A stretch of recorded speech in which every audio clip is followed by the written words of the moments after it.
সবাইকে আজকের অর্থনীতি ক্লাসে স্বাগতম। আহ, এটা আজকের ক্লাসটা একটু ভিন্ন প্রযুক্তিতে শুরু করছি আমি। সেটা হচ্ছে একই সাথে কম্পিউটারের অন স্ক্রিন কার্যক্রম এবং আমার সাউন্ড। আমি লাইভ, এটা রেকর্ড করা না, এটা আমি লাইভে আছি, কিন্তু আমাকে দেখা যাচ্ছে না, দেখা যাবে কম্পিউটার স্ক্রিন। আমি এখান থেকে এসএমএসও করতে পারবো, কেউ রেসপন্স করলে আমি সেটা জানতে পারবো। কেউ এ পর্যন্ত কেউ রেসপন্স করেনি। সাদ্দাম স্যার যদি আমাকে শুনে থাকেন, আমাকে যদি পেয়ে থাকেন, তাহলে একটু রেসপন্স করবেন প্লিজ।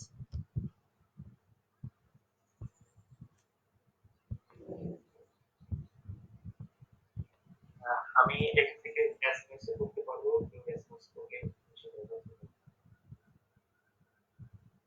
কেউ, আমার মনে হয় আমি ক্লাস শুরু করতে পারি।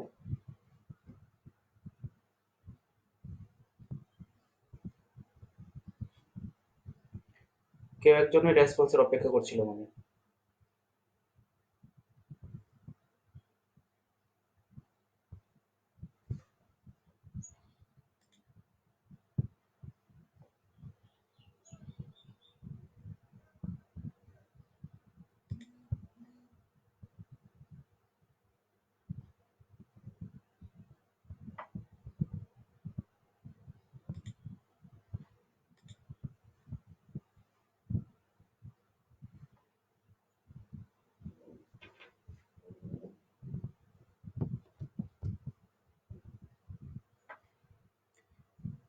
দেখতে পাচ্ছি মাত্র 5 জন। আমরা মাত্র 5 জনকে পেয়েছি যারা দেখছে লাইভে। হুম ছাত্র সংখ্যা দেখতে পাচ্ছি মাত্র 5 জন। এখন মাত্র 5 জনকে পেয়েছি যারা দেখছে লাইভে। ছাত্র সংখ্যা,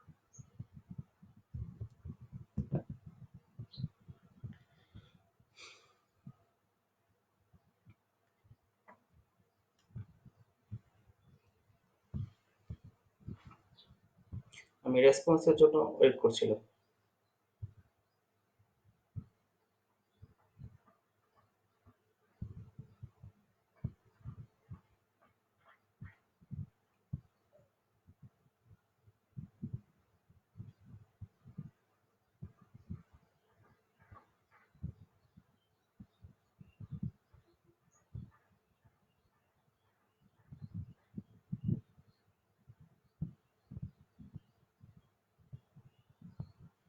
হুম, এখন আমরা ক্লাস শুরু করতে পারি।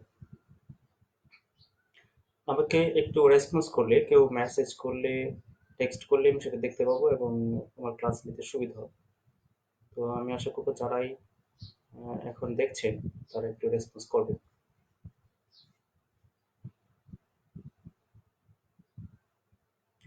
আমরা আমি গত একটি ক্লাসে একটি ভিডিও আপলোড করেছিলাম, সেখানে আমি সরাসরি ছিলাম না, লাইভে ছিলাম না। আজকে আমি, যদিও আমাকে দেখা যাচ্ছে না, কিন্তু আমি লাইভে আছি।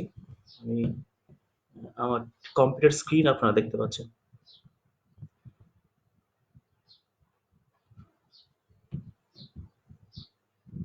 তো আমি আমার ক্লাসে অগ্রসর হই। কেউ যদি পরে আসেও, যেহেতু এটা ভিডিও থাকবে, সবাই দেখতে পারবে। আমাদের আজকের আলোচনার বিষয়ে আমরা অধ্যায় 8 খাজনা নিয়ে একটু বিস্তারিত আলোচনা করব।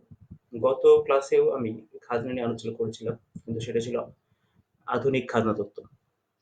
আজকে একেবারে মোটামুটি সার সংক্ষেপ, সবটা চ্যাপ্টারের একটি সার সংক্ষেপ আলোচনা করার চেষ্টা করব। তো আমরা দেখতে পেলাম পাঠ পরিচিতি হচ্ছে অধ্যায় 8 খাজনা। প্রথমে আমরা খাজনার ধারণাটা নিব। খাজনা আসলে কি? আমরা ছোটবেলায় একটা ছড়া শুনেছি, আমাদের অনেকেই ছড়াটা শুনে বড় হয়েছে, যে বুলবুলিতে ধান খেয়েছে, খাজনা দেব কিসে? তো সেই খাজনা দেওয়া হতো জমিদারদেরকে, কিন্তু এখন সেই জমিদারদেরকে খাজনা দেওয়ার অবস্থা নেই। সরকার আমাদের কাছ থেকে খাজনা নেয় না। সরকার কিন্তু আমাদের কাছ থেকে আসলে যেটা নেয় সেটা হচ্ছে ভূমি কর। তাহলে খাজনাটা কি? খাজনার একটা ছোট্ট উদাহরণ দেওয়া যেতে পারে। যদি আমরা এরকম অনেক সময় দেখি যে একজনের পুকুর আছে কিন্তু সে পুকুরে মাছ চাষ করে। তো পুকুরে মাছ চাষ না করলে সে তার পুকুরটা অন্য আরেকজনকে মাছ চাষ করার জন্য দিতে পারে, যেটাকে লিজ বলা হয়। লিজ, ভাড়া ১ বছরের জন্য, ২ বছরের জন্য ভাড়া নিতে পারে। তাহলে এই যে পুকুরের মালিক, তার পুকুরের বিনিময়ে যে পরিমাণ টাকা পায় সেটাই হচ্ছে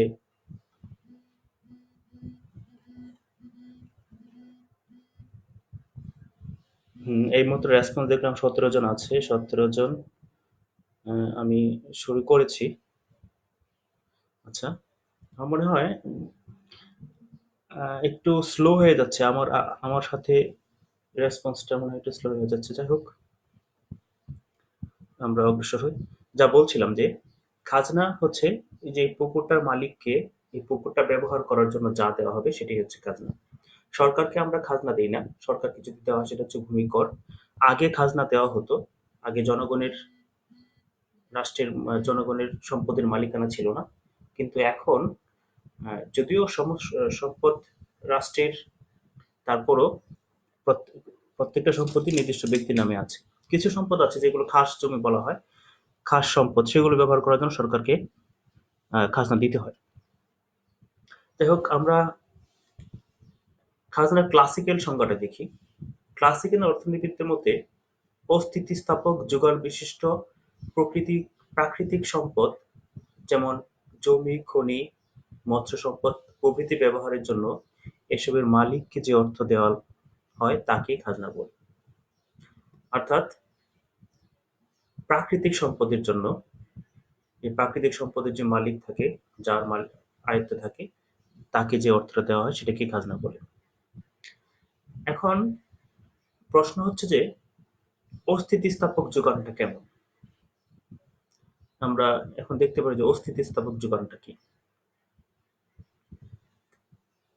আমরা দ্বিতীয় অধ্যায়ে আমাদের অর্থনীতি প্রথম পত্রের দ্বিতীয় অধ্যায়ের বিষয় ছিল যে অস্থিতিস্থাপক যোগান, স্থিতিস্থাপক যোগান। তারপর আমরা এটা দেখে নিই। ভূমি অক্ষে দ্রব্যের পরিমাণ, লম্ব অক্ষে হচ্ছে দাম। আমরা লম্ব অক্ষের সমান্তরাল একটা রেখা পেলাম। আমরা সেই রেখাটাকেই বলবো যে অস্থিতিস্থাপক যোগান রেখা। কেন সেটা অস্থিতিস্থাপক যোগান রেখা? কারণ হচ্ছে এখানে যদি দামের পরিবর্তন হয় তারপরও যোগানের কোনো পরিবর্তন হবে না। আমরা যদি একেবারে ভূমি অক্ষে আমার কার্সারটা যদি দেখা যায়, আমার আমার কার্সারটা কি দেখা যাচ্ছে স্ক্রিনে?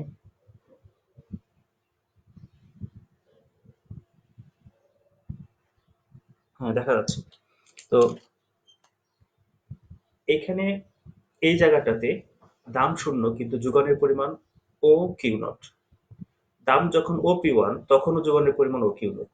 দাম যদি আরো বাড়ে, দাম আমি বাড়িয়ে দিলাম, দাম OP2, তারপরও যোগানের পরিমাণ ও কিউ নট। অর্থাৎ দামের পরিবর্তন হওয়া সত্ত্বেও যোগানের কোনো পরিবর্তন যদি না হয়, যোগান যদি না বাড়ে বা না কমে, তাহলে সেটাকে বলা হবে সম্পূর্ণ অস্থিতিস্থাপক যোগান। আমাদের প্রশ্নে আমাদের সংজ্ঞায় ছিল অস্থিতিস্থাপক যোগান। সেটা সম্পূর্ণ হতে পারে বা আংশিকও হতে পারে। এবার এই যে রেখাটা পেলাম এটা হচ্ছে অস্থিতিস্থাপক যোগান। কারণ এখানে উম, দামের পরিবর্তনের ফলে দামের পরিবর্তন যে হারে হবে, যোগানের পরিবর্তন তার থেকে তার থেকে কম হারে হবে। সুতরাং এটাকে বলা হবে অস্থিতিস্থাপক যোগান।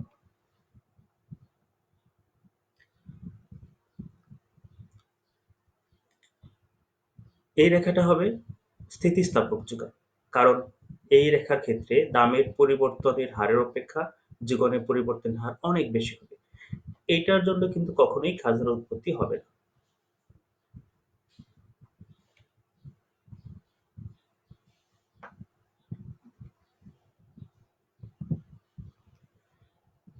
আমি মেসেজ এবং কমেন্টগুলো পড়ছি। যদি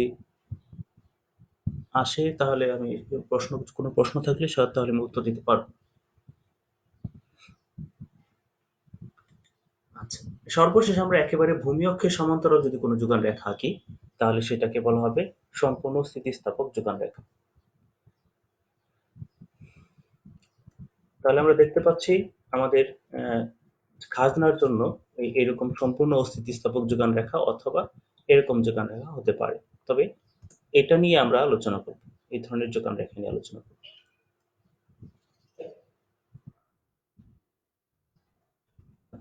আমরা এরপরে যেটা নিয়ে আলোচনা করবো আজকে সেটা হচ্ছে রিকার্ডোর খাজনা তত্ত্ব। ডেভিড রিকার্ডো নামে একজন অর্থনীতিবিদ, উনি উনার মতে জমির আদি ও অক্ষয় বা অবিনশ্বর ক্ষমতা ব্যবহার করার জন্য উৎপাদনের যে অংশ জমির মালিককে দেওয়া হয় তাকে খাজনা বলে। এখন আমাদের জমির আদি ক্ষমতা কি? জমিতে যে উৎপাদন করা যায়, জমিতে যে ফসল ফলানো যায়, সেটা এটা নতুন করে ক্ষমতা না, এটা ঈশ্বর প্রদত্ত বা সৃষ্টিকর্তার প্রদত্ত ক্ষমতা, সেটা আগে থেকেই জমিতে আছে। আর অক্ষয় বা অবিনশ্বর ক্ষমতা বলা হচ্ছে কেন? কারণ একটা জমিতে একবার ফসল ফলানোর পরেও সেই জমিতে আবার ফসল ফলানো যাবে, দ্বিতীয়বার ফলানো যাবে। এই জমির উৎপাদন ক্ষমতা নষ্ট হয় না, শেষ হয়ে যায় না। এই জন্য এটা হচ্ছে আদি বা অবিনশ্বর বা অক্ষয় ক্ষমতা। যদিও উর্বরতা কখনো কমতে পারে। যাই হোক, তো ডেভিড রিকার্ডোর মধ্যে খাজনা উদ্ভবের ৩টা কারণ আছে। উনি বলছেন যে খাজনা কখন উদ্ভব হবে? কোন একটা সম্পদের জমির চাহিদার তুলনায় যোগান যদি কম থাকে। আমি গত একটা ক্লাসে বলেছিলাম, যদি স্বল্পতা না থাকে তাহলে সেটা কখনোই সম্পদ হবে না। যেমন বাতাস ছাড়া, অক্সিজেন ছাড়া মানুষ খুব কম সময় বাঁচতে পারে, কয়েক সেকেন্ড বা কয়েক মিনিটের বেশি বাঁচতে পারে না। কিন্তু বাতাসের জন্য, বাতাসকে সম্পদ বলা হয় না, বাতাসের জন্য কোনো দাম দিতে হয় না। কারণ হচ্ছে এটা প্রয়োজনের তুলনায় অনেক বেশি পরিমাণে আছে। তাহলে জমির খাজনা দিতে হতো না যদি জমি প্রয়োজনের তুলনায় অনেক বেশি থাকতো। কিন্তু জমি আসলে প্রয়োজনের তুলনায় অনেক কম আছে, সুতরাং এই জন্যই আমার এখানে খাজনা দেওয়া দরকার হয়।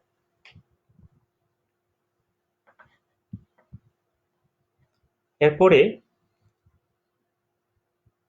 জমির উর্বরা শক্তি ও অবস্থানগত পার্থক্য, এর কারণে খাজনা দিতে হয়। কারণ হচ্ছে যে জমি যত বেশি উর্বর, সেই জমিতে লোকজন চাষ করতে চাইবে বেশি। যে জমিতে উর্বরতা কম, সেই জমির চাষ করতে চাওয়া লোকের সংখ্যা খুব কম হবে। অর্থাৎ একটা জমি যদি ভালো উর্বর জমি থাকে তাহলে সেই জমিটা সবাই চাষ করতে চাইবে, সেই জমিটা সবাই নিতে চাইবে। আর অবস্থানগত বিষয়টা হচ্ছে, যদি একটা ভালো জায়গায় থাকে, রাস্তার কাছে বা বাড়ির কাছে বা সুন্দর একটা অবস্থানে থাকে, তাহলে সেটার চাহিদা থাকবে বেশি। তো ডেভিড রিকার্ডো মনে করেন যে এই কারণেই আসলে খাজনার উদ্ভব হওয়া উচিত। সর্বশেষ যে বিষয়টা খুবই গুরুত্বপূর্ণ বিষয়, সেটা হচ্ছে যে জমিতে ক্রমহ্রাসমান প্রান্তিক উৎপাদন বিধি কার্যকর। স্ক্রিনে দেখা যাচ্ছে প্রান্তিক হয়ে গেছে, আসলে এটা প্রান্তিক হবে। তো জমিতে ক্রমহ্রাসমান প্রান্তিক উৎপাদন বিধি কার্যকর, বিষয়টা কেমন? বিষয়টা হচ্ছে এরকম, যদি একটা জমিতে যত পরিমাণ শ্রম এবং মূলধন নিয়োগ করতেই থাকি, উৎপাদন যদি বাড়তেই থাকতো, তাহলে নতুন জমির দরকার হতো না। আমি আরেকটু মানে খোলাসা করে বললে ভালো হয়। সেটা হচ্ছে যে, যদি এক খণ্ড জমির মধ্যে ১,০০০ টাকার শ্রম, ১,০০০ টাকা মূলধন বিনিয়োগ করলে উৎপাদন হলো ৫,০০০ টাকার ধান হলো। এখন যদি ২,০০০ টাকার শ্রম এবং ২,০০০ টাকার মূলধন বিনিয়োগ করা হয়, তাহলে যদি ১০,০০০ টাকার ধান হয়। একইভাবে শুধু শ্রম আর মূলধন বাড়াতে থাকলে যদি ধানের পরিমাণ বাড়তে থাকতো, তাহলে কিন্তু আর নতুন জমির দরকার হতো না। একটা পর্যায়ে যাওয়ার পরে শ্রম মূলধন নিয়োগ করার পরে উৎপাদন আর বাড়বে না। উৎপাদন বাড়লেও খুবই কম হারে বাড়বে। তো এইটার কারণেই নতুন জমির দরকার হয়, না হলে এক জমিতেই অনেক বেশি শ্রম, অনেক বেশি মূলধন ব্যবহার করে আমরা উৎপাদন করতে পারতাম। নতুন জমির কোনো প্রয়োজন হতো না। তো এটা হচ্ছে ডেভিড রিকার্ডোর মতে খাজনা উদ্ভবের কারণ। আমরা এবার রিকার্ডোর খাজনা তত্ত্বটা একটু আলোচনা করব, কিভাবে এটা আমরা একটু ব্যাখ্যা করতে পারি।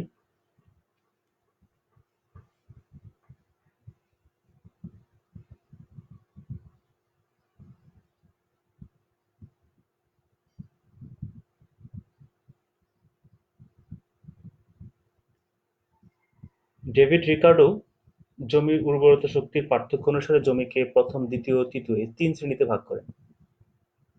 তবে প্রত্যেক শ্রেণীর জমির আকারও একরকম হবে এবং এটাতে উৎপাদন খরচও একই রকম উৎপাদন খরচ করা হবে। যদি এরকম করা হয় তাহলে বিভিন্ন জমির মধ্যে উৎপাদনের পরিমাণ বিভিন্ন হবে। প্রথম শ্রেণীর জমিতে উৎপাদন বেশি হবে, দ্বিতীয় শ্রেণীর জমিতে উৎপাদন কম হবে, তৃতীয় শ্রেণীর জমিতে উৎপাদন আরো কম হবে। তো যেই জমিতে উৎপাদন বেশি হবে তার খাজনা হবে বেশি, যেই জমিতে উৎপাদন কম হবে তার খাজনা হবে কম।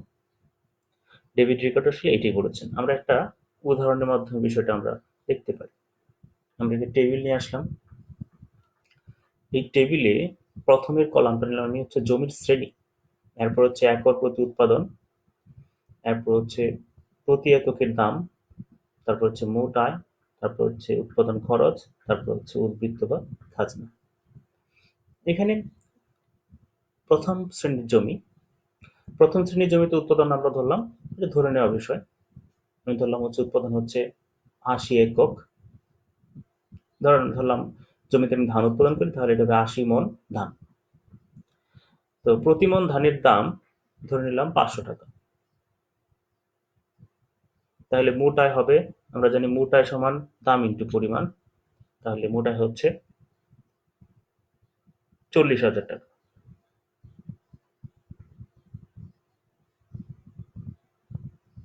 তাহলে উৎপাদন খরচ, সবগুলো জমিতে উৎপাদন খরচ আমি ধরলাম ২০,০০০ টাকা। তাহলে খাজনা হচ্ছে উৎপাদন উৎপাদন উৎপাদনকৃত দ্রব্যের মোট আয় থেকে মোট খরচ বাদ দিতে হবে। ৪০,০০০ বিয়োগ ২০,০০০ সমান খাজনা হচ্ছে ২০,০০০ টাকা। এবার আমি দ্বিতীয় শ্রেণীর জমি নিয়ে আসলাম।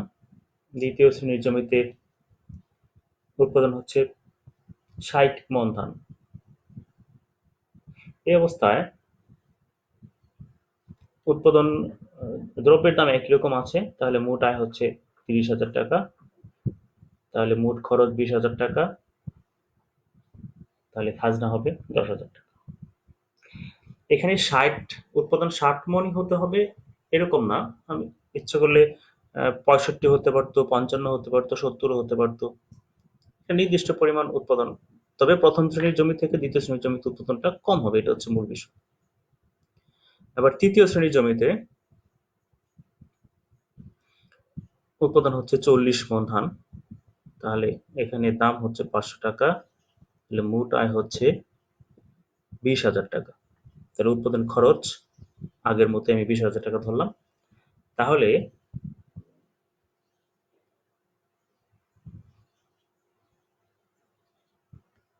খাজনা হবে কত? কেউ একটু কমেন্ট করে আমাকে জানাতে পারলে ভালো হয়, আমি বুঝতে পারি আসলে আমার এটা লাইভে যাচ্ছে, ঠিক মতো কাজ করতেছে, আমি বুঝতে পারতাম।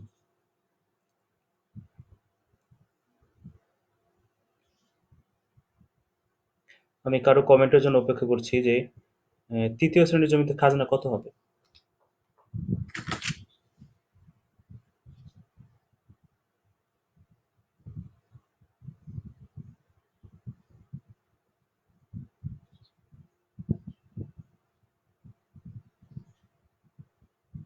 কোনো সম্প্রচারে কোনো বিঘ্ন ঘটলো কিনা?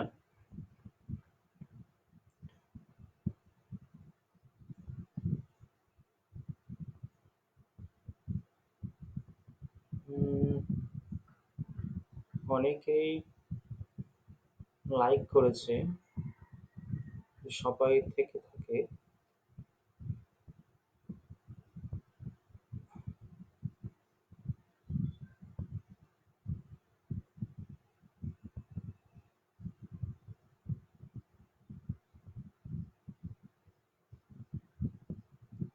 যাক,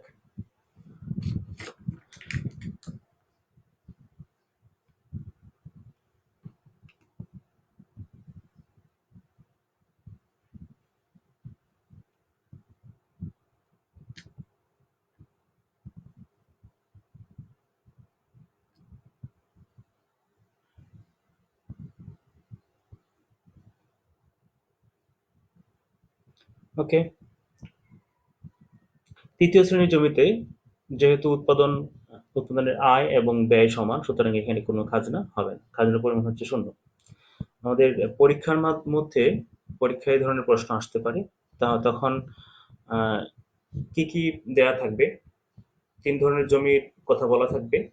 জমিতে উৎপাদনের পরিমাণ বলা থাকবে, সেটা যে রকমই হোক, 80, 60, 40 এরকম না অন্য কিছু হতে পারে। উৎপাদনের প্রতি এককের দাম দেওয়া থাকবে এবং উৎপাদনের খরচ দেওয়া থাকবে, অর্থাৎ প্রথম কলাম, দ্বিতীয় কলাম, তৃতীয় কলাম এবং পঞ্চম কলাম দেওয়া থাকবে। চতুর্থ এবং ষষ্ঠ কলাম এই দুইটা বের করতে হবে এবং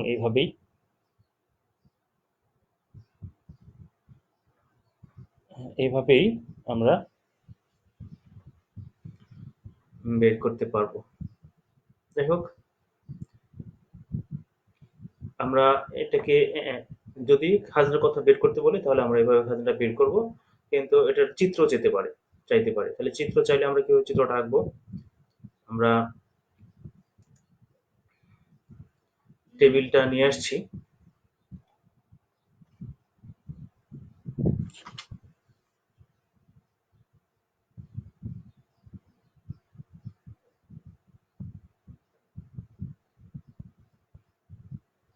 জি,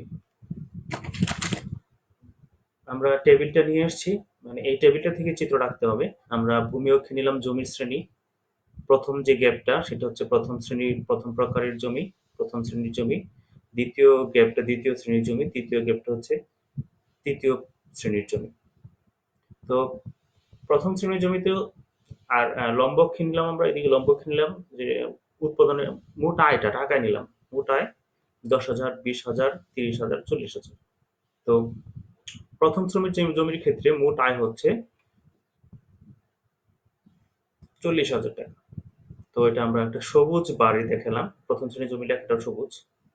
দ্বিতীয় শ্রেণীর জমির ক্ষেত্রে মোট আয় হচ্ছে 30,000 টাকা, যেটা আমরা নীল একটা বাড়ি দেখালাম। এবং তৃতীয় শ্রেণীর জমির ক্ষেত্রে মোট আয় হচ্ছে 20,000 টাকা, যেটা লাল একটা বাড়ি দেখালাম। তো এভাবেই আমাকে রাখতে হবে। পরীক্ষার খাতায় তো আমি না পরীক্ষার খাতায় তো আমি লাল নীল করতে পারবো না, কিন্তু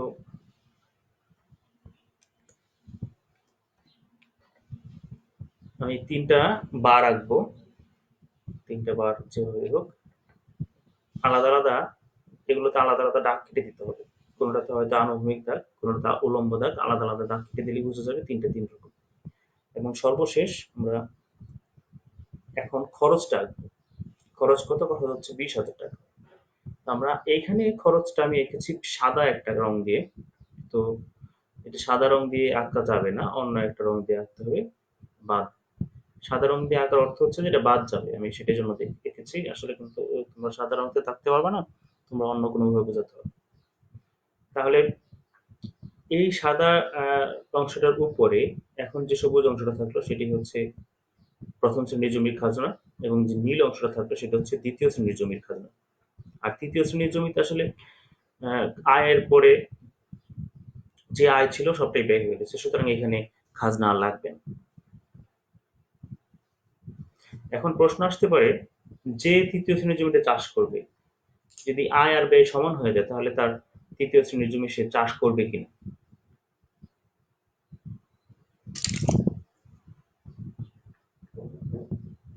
তৃতীয় শ্রেণীর জমিতে কেউ চাষ করবে কিনা, এটা আমরা এই প্রশ্নটা আমি রাখতে চাই।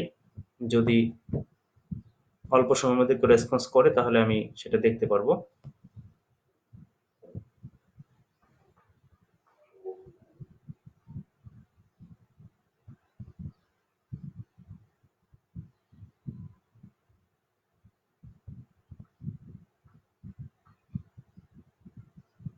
আচ্ছা, উত্তরটা হবে তারপরও লোকজন সেটা চাষ করবে। চাষ করবে এই কারণে, কারণ হচ্ছে যে যেই খরচটা হিসাব করা হয়েছে, এই খরচের মধ্যে যেই ব্যক্তি জমি চাষ করলো, তার যাবতীয় খরচ তো সেখানে অন্তর্ভুক্ত হবেই। এবং সে একজন সংগঠক হিসাবে এই যে জমিটা চাষ করলো, যে ন্যূনতম মুনাফা পাওয়া উচিত সেটা খরচে ধরা হবে। এবং সে নিজে যদি কাজ করে থাকে, সে নিজের যদি শ্রম দিয়ে থাকে, তাহলে তার নিজের শ্রমের মূল্য সেখানে ধরা হবে। সুতরাং এই জমি চাষ করলে তার স্বাভাবিক মুনাফা, স্বাভাবিক যে লাভ, উৎপাদনটা পাওয়ার দরকার সেটা সে পাবে, কিন্তু জমির মালিককে দেওয়ার মতো কোনো উৎপাদন তার থাকবে না। সেই জন্য তৃতীয় শ্রেণীর জমিতে কোনো খাজনা হয় না, এটাকে প্রান্তিক জমিও বলা হয়। আমরা আরেকটা গুরুত্বপূর্ণ ধারণা, আমার ক্লাস খুব দ্রুতই আগাচ্ছে কারণ ইন্টারেকশন করা যাচ্ছে না।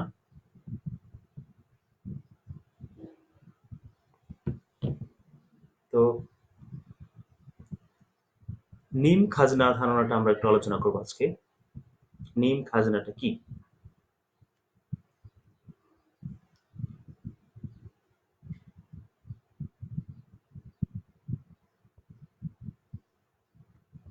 আমরা দেখতে পাচ্ছি যে নিম খাজনা ধারণাটি প্রথম ব্যবহার করেন অধ্যাপক মার্শাল। মার্শালই প্রথম নিম খাজনা সম্পর্কে ধারণা দেন। তার মতে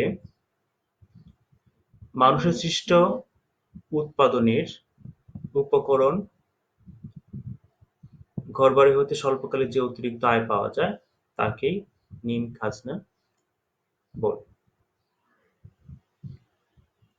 এখানে ঘরবাড়ির কথা শুধু আছে, ঘরবাড়ি না, এখানে ঘরবাড়ির সাথে কলকারখানা, আহ, যন্ত্রপাতি ইত্যাদি, মানুষের তৈরি যে কোনো উপকরণ, উৎপাদনের উপকরণ, তা থেকে যে স্বল্পকালে যে অতিরিক্ত আয় পাওয়া যায় তাকেই নিম খাজনা বলে।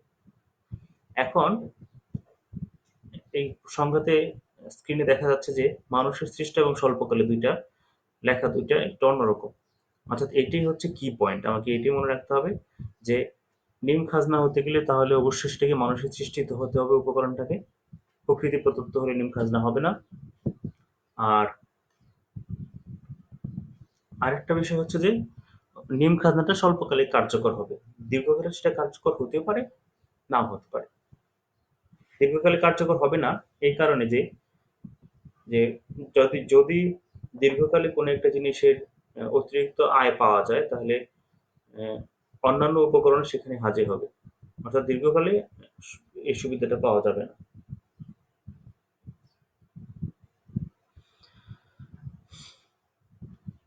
আচ্ছা, আমরা নিম খাজনার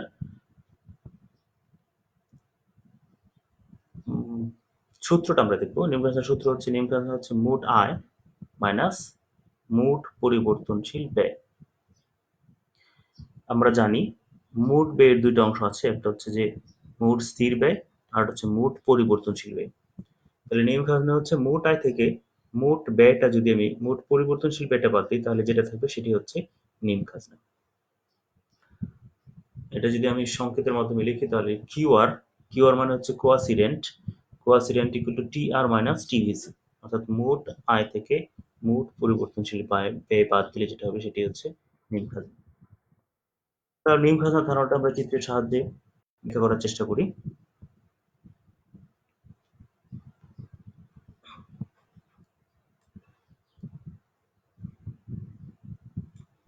চিত্রে নিম খাজনার ধারণাটা আসলে অনেকটা পূর্ণ প্রতিযোগিতামূলক বাজারের ধারণা থেকে নেওয়া হয়েছে। এটা ভালো না বুঝলে, পূর্ণ প্রতিযোগিতামূলক বাজার না বুঝলে নিম খাজনা বোঝাটা একটু কঠিন হবে। ভূমি অক্ষে হচ্ছে দ্রব্যের পরিমাণ কিউ, লম্ব অক্ষে হচ্ছে price, revenue and cost. Price মানে হচ্ছে দাম, রেভিনিউ মানে হচ্ছে আয়, আর সি কস্ট হচ্ছে ব্যয়। অর্থাৎ লম্ব অক্ষে আমি দাম, আয়, ব্যয় এগুলো হিসাব করব, আর ভূমি অক্ষে আমি হিসাব করব হচ্ছে দ্রব্যের পরিমাণ, উৎপাদনের পরিমাণ বা একক, এগুলো হিসাব করব। আমরা একটা সবুজ রেখা নিলাম, সেটা ভূমি অক্ষে সমান্তরাল করে একটা রেখা নিলাম। এটা হচ্ছে P equal to A R equal to M R. এটা হচ্ছে পূর্ণ প্রতিযোগিতামূলক বাজারের আয় রেখা বা দাম রেখা বা প্রান্তিক আয় রেখা, করায় রেখা।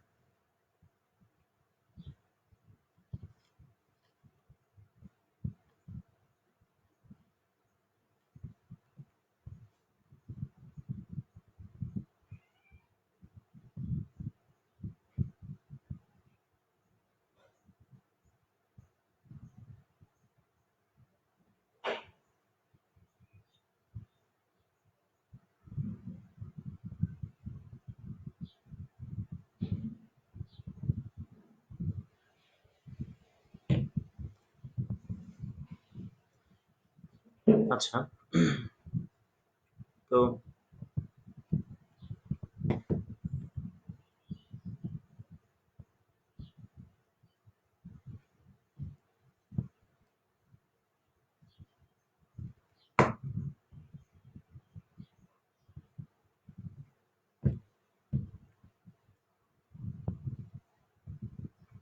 এই পর্যন্ত আমরা আঁকার পরে আমরা একটা প্রান্তিক ব্যয় রেখে নিলাম এমসি, যেটা প্রান্তিক আয় রেখাকে নিচের দিক থেকে ছেদ করে উপর দিকে উঠেছে।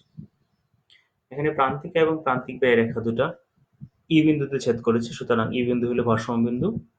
এই ভারসাম্য বিন্দুতে দ্রব্যের পরিমাণ নির্ধারিত হয় O Q naught, E Q naught, আর দাম নির্ধারিত হয় ইপি নট, দাম নির্ধারিত হয় ওপি নট। অর্থাৎ কিউ নট হচ্ছে ভারসাম্য পরিমাণ আর পি নট হচ্ছে ভারসাম্য দাম। এই অবস্থায় আমরা আরেকটি রেখা নিয়ে আসলাম, সেটা হচ্ছে এভিসি রেখা, অর্থাৎ গড় পরিবর্তনশীল খরচ রেখা। গড় পরিবর্তনশীল খরচ হচ্ছে এটা ইকিউ, ইকিউ নট যে রেখাটা আছে এটাকে এফ বিন্দুতে ছেদ করে, সুতরাং এফ বিন্দুই হবে এখানকার এই বিন্দুতে গড় পরিবর্তনশীল ব্যয় নির্ধারিত হবে। সুতরাং মোট এখানে গড় পরিবর্তনশীল ব্যয় হচ্ছে ওপি ওয়ান।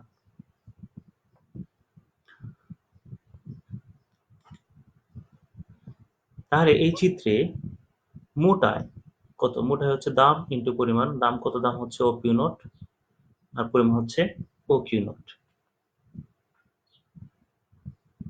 তো ও পি নট আবার ও কিউ নট গুণ করলে ভূমি অক্ষে হচ্ছে দ্রব্যের পরিমাণ, লম্ব অক্ষে হচ্ছে দাম, দুটো যদি আমরা গুণ করি তাহলে আমরা যে ক্ষেত্রটা পাবো সেটা হচ্ছে O P naught E Q naught. O P naught E Q naught হচ্ছে আমার এখানে মোট আয়। তাহলে মোট আয় পাওয়া গেল। এখন আমাদের কাজ হচ্ছে মোট পরিবর্তনশীল ব্যয় বের করা। তাহলে এখানে গড় পরিবর্তনশীল ব্যয় হচ্ছে আমরা জানি ওপি ওয়ান বা এফ কিউ নট। তো এখান থেকে আমরা টিভিসি বের করবো। TVC equal to AVC into Q.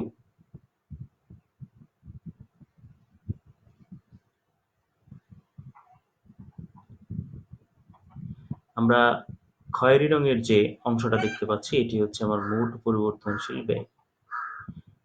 কিভাবে বের করেছি? ABC into Q. এভিসি হচ্ছে ওপি ওয়ান আর কিউ হচ্ছে ও কিউ নট। লম্ব দৈর্ঘ্য ইন্টু প্রস্থ গুণ করলে ক্ষেত্রফল, কোন ক্ষেত্রটা? ক্ষেত্রটা হচ্ছে O P one F Q naught. তাহলে আমরা মোট আয় পেয়েছি O P naught E Q naught, আর মোট পরিবর্তনশীল ব্যয় পেয়েছি O P one F Q naught. তাহলে এখান থেকে খুব সহজেই বোঝা যায় যে আমাদের খাজনা কত হবে। নিম খাজনা হবে মোট আয় বিয়োগ মোট পরিবর্তনশীল ব্যয়। আমরা মোট আয় থেকে মোট পরিবর্তনশীল ব্যয় বাদ দিই।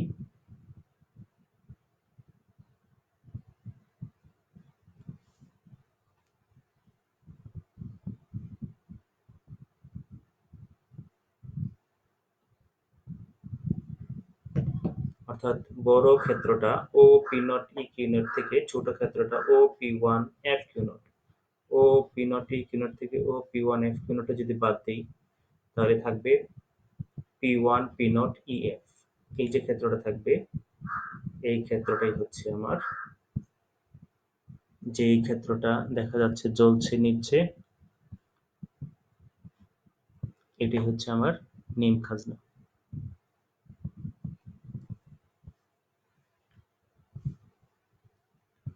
তো আমরা এর আগে আধুনিক খাজনা তত্ত্ব নিয়ে আলোচনা করেছি। আজকে আমরা রিকার্ডোর খাজনা নিয়ে আলোচনা করেছি। এখন করলাম ডিম খাজনা নিয়ে আলোচনা। এইগুলি হচ্ছে এই খাজনা অধ্যায়ের আহ, একটু কঠিন বিষয় এবং চিত্রগুলো কঠিন, সেইগুলো আমি দেখানোর চেষ্টা করেছি। যদি আমি এখন